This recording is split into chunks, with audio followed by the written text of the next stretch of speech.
badategura kandi amasaha y'akazi yegereje. Ariko reka mpamagare uriya mwana umve ahari. Fani! Karame papa. Bite sha? Ni byiza.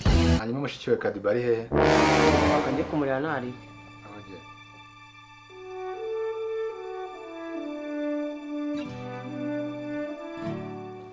Mane papa arakwicana ngo nyifite n'umujinya.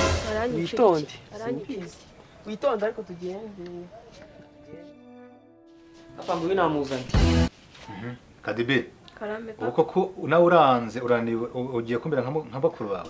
Oya papa nari nagiye kureba umwana twigana ngo nsobanurira ibyo twakoze ejo kuko ejo ndi n'ikizami. Papa uzana umusanze. Nzi ari ku muhanda ariko bya bintu by'abazungu imodoka n'abandi bantu hara ku muhanda. Ndebera ibyabayiriwe. Papa arambeshyera. Gute? Urambeshyera. Papa Fani ko mbona abana banjye bashyize ku murongo bimeze bite? Yehere wa mubyeyi ugira ngo abana bagiye gutura nka bakuru babo. Noneho byagenze ute mwakoze ibiki? Kandi muranze muratunaniye. Muraje mube nk'abakuru banyu muhatwike rero namwe ngo mwigize ibintu byo gutwika. Ibyo birabareba mure kwitwara neza muracyari bato. Aha yewe dore bakuru babo urabo nawe bagiye gutunguka aho ngaho nabo. Ego nabo baraje. Urabigira ute ko bose bakunaniye?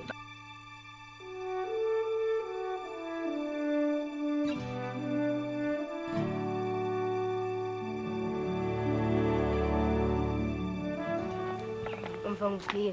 Ari umutipe cyatwereka video. Ariko nanamwanga. Genda namwishakira. Koko. Ariko sha ariko sibyo ubona ari byo. Umva abagabo kuri iki gihe bazabora badushaka natwe tugomba kubashaka. Tugomba gukora umuti vuba. Nta mpamvu yo kugira ngo Abo ni ndimo ndumva.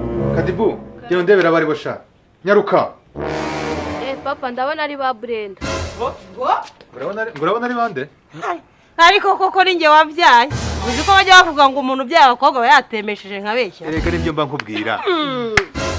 Ibyo mba nkubwira rwose ubuse amasani ryari. Reka kurema abigize. Papa sorry wambwiye ngo nagiye kuzerera. Oya rwose ndabona ikibazo ni nyoko biteye. Yego ma, yego uramenye simpa.